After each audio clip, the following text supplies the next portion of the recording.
What's up, everybody? This video is for the NBA games going to be played on Saturday, March 23rd, 2024. Please, as always, hit the like button, subscribe if you haven't already, and leave a comment for the algorithm and for us to interact.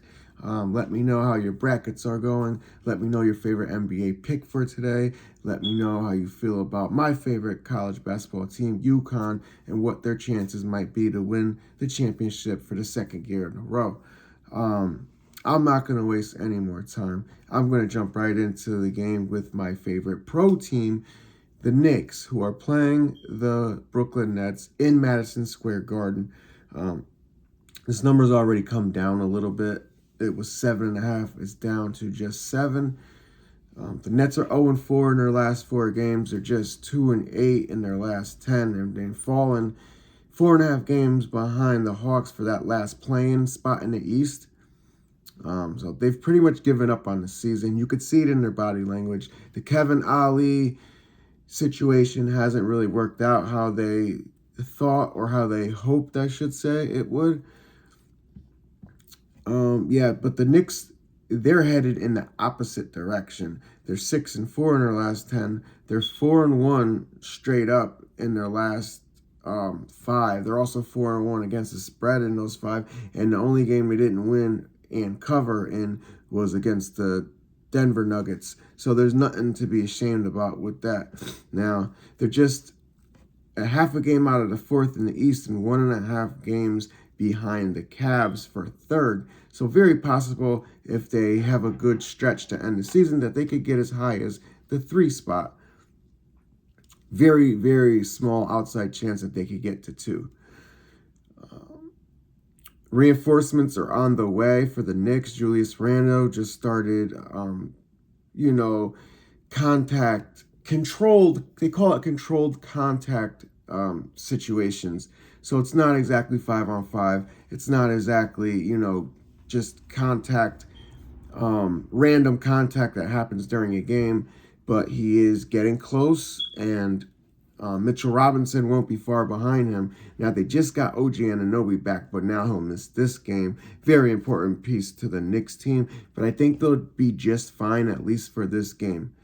The Knicks are playing their first game back in Madison Square Garden after a 4-game West Coast trip, so that's not the best thing when you want to try to back a team, but they are rested and they are motivated and they are the better team. So they already played the Nets twice this season, winning both of those by at least 15. They won one of them by 15, the other one by 19. I like the Knicks to win by about 8, 9, 10 points. The Knicks win and cover the spread. Not my most confident pick, but it's definitely a strong lean. The Bulls playing the Celtics at home and getting 7.5 points. I think this one's up to 8. This is the same handicap that I gave for the Celtics last game. It's going to be a guessing game on who plays from here on out until the regular season's over. And it doesn't matter, because if they make their shots and they play well, the only time it would matter on who's going to play for the Celtics is if they're playing the Nuggets or the Thunder, maybe the Timberwolves, maybe the Bucks. That's it. Other than that, they're going to win and they're going to cover as long as they're making their shots. Sam Hauser, Peyton Pritchard, dude, these guys, they're ballers. So when you get matchups like this, sure, the Bulls are okay, and they have a defensive reputation. I don't think they play defense as good as their reputation is for that, but sure, they're okay team. They're probably going to make at least the play-in. They're getting Caruso back, Kobe White back, most likely for this game, but I don't care. The Celtics are either going to make their shots or they're not. They make them, they're going to cover. If they don't, then you have a chance. Now, this spread being less than double digits, I'm not going to try to catch a falling knife with the Bulls and try to predict when the Celtics will have an off game. I'd rather just lay the points with them every time and, get 3 out of the 10 wrong instead of trying to predict which 2 or 3 games they're not going to cover out of the next 10. I'll just take them to cover the spread in their next 10 games and hit 70 or 80% of my bets doing so.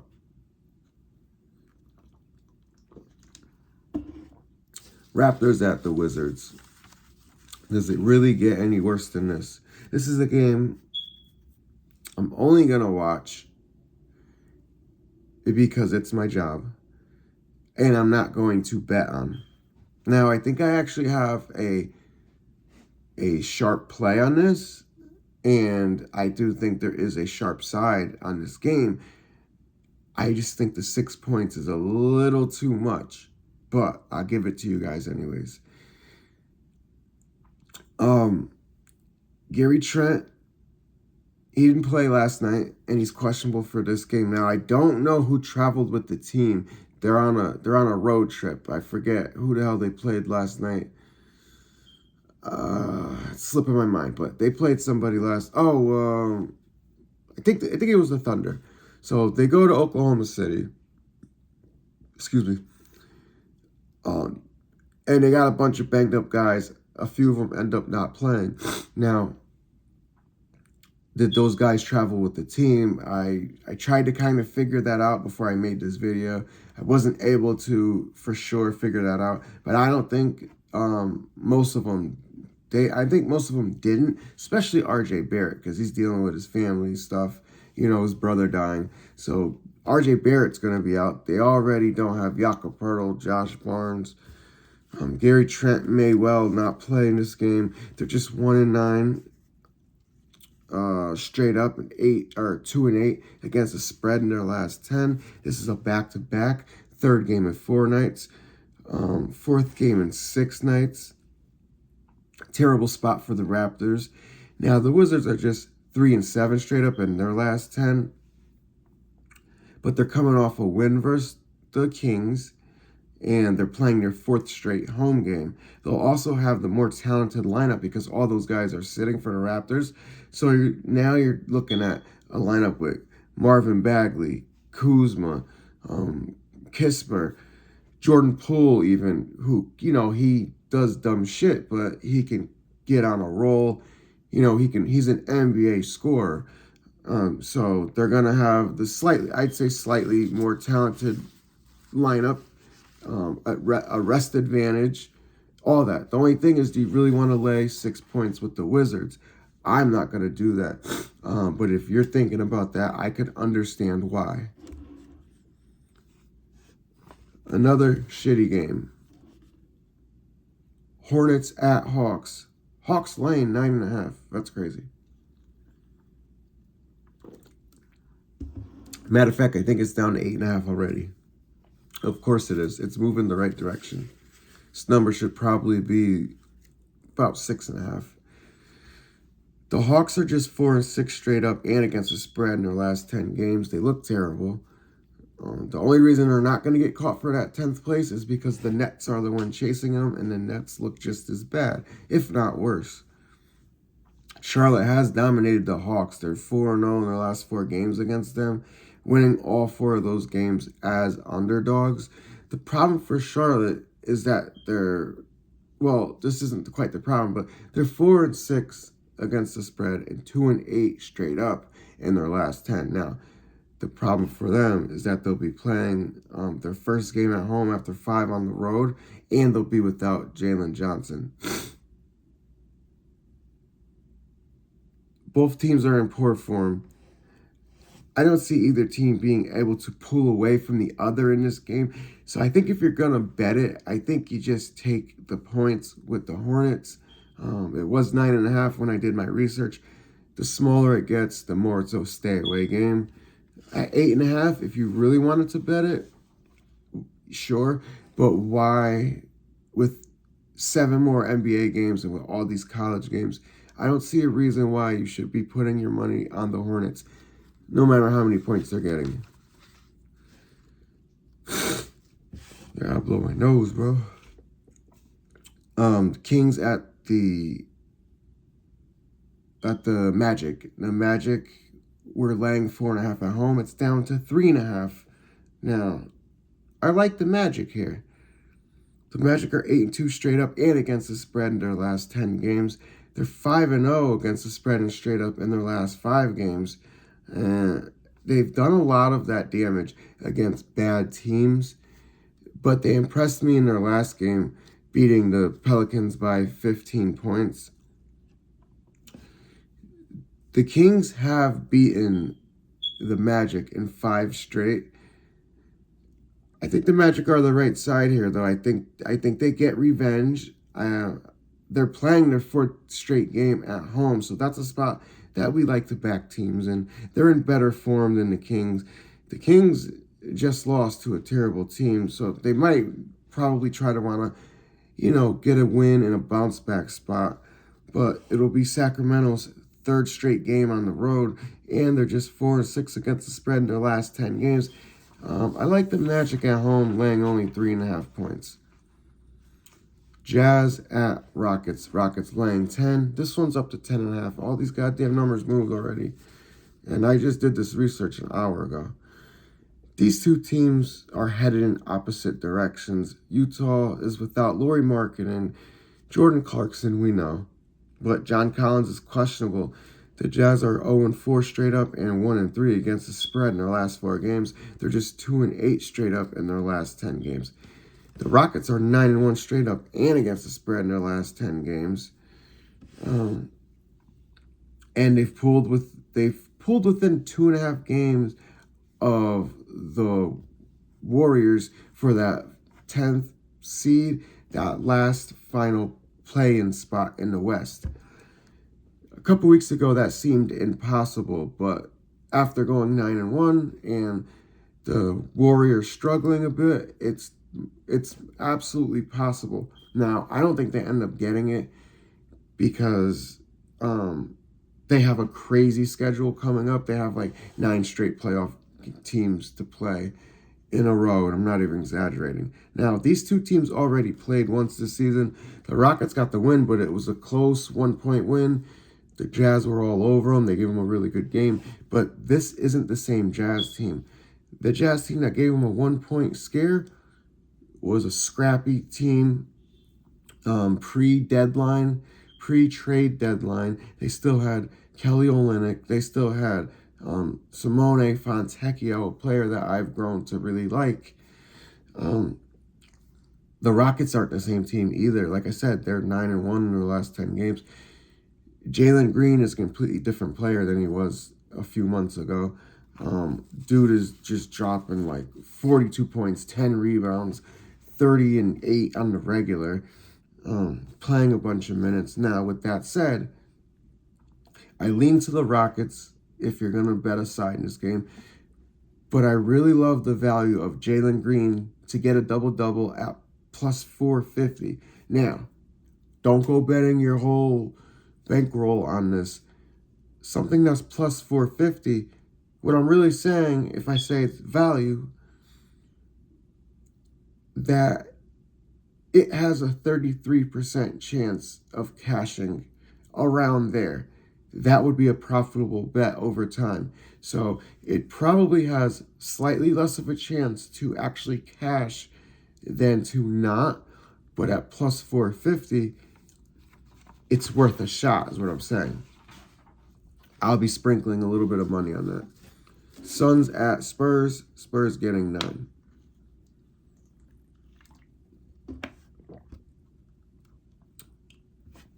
Phoenix is finally getting healthy, right? They were without one or more of their big 3 for most of the season. Then they got the big 3 back. And then they had a bunch of rotational players hurt out, like a bunch. So they should be getting Nurkic back for this game. And Josh Okogie was just upgraded to questionable, from doubtful to questionable. So there's a chance that he'll even play. If both of those players play, they have their full rotation available. A top 4 seed in the West is not out of the question for them, just 3.5 games behind that 4 spot. They can come close they can close. I'm sorry, they can close the gap with wins against the Spurs in this game, and then they also play the Spurs in their next game. So they have 2 winnable games here. I know the Spurs can be tough. They cover a lot of spreads, but they don't win a lot of games, and I don't think they really want to. I think they want to play well. I think Popovich wants to develop players, especially Wembanyama. They want to get him experience, but they want to lose the game. So I think the Suns get the win here. A healthy Suns team in a revenge spot. The last time they played the Spurs, they lost. The Spurs will also be on the second game of a back-to-back and third game in 4 nights. The Suns, like I said, they better get these 2 wins because they have a murderer's row of teams directly after. Listen to this shit. They'll face the Nuggets, the Thunder, the Pelicans, the Cavs, the Timberwolves, the Pelicans again, the Clippers twice, the Kings, and the Timberwolves all in a row after these next 2 games versus the Spurs. The Suns will obviously know that. They'll be out to get these 2 wins. They shouldn't play around. I could see the Spurs hanging with them for a good portion of this game. I could see, if you take the Suns minus the 9.5, having to sweat a cover out and barely getting it.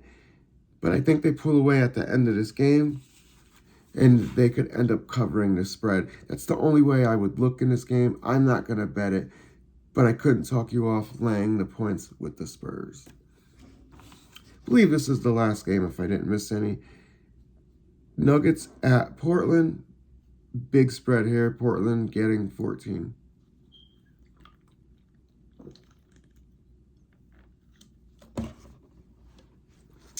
Trailblazers is 2-8 straight up in their last 10 games. They'll be playing their second game of a back-to-back, third game in 4 nights, fourth game in 6 nights. DeAndre Ayton was unable to play in last night's game. I'm guessing he doesn't play in this game either. Anthony Simons left yesterday's game with an injury. He was unable to return, so I don't think they'll be rushing him back either. Denver is 8-2 in their last 10 games, and unlike Boston in the East, they still got a lot to play for. They're half a game behind the Thunder still for that number 1 seed. And I think as long as that 1 seed is up for grabs, these top teams in the West will be motivated and they'll be playing their guys. I don't see anything less from the Nuggets. They should blow out the Portland Trailblazers, who will be without their players most likely. I love the Nuggets here. I kind of like to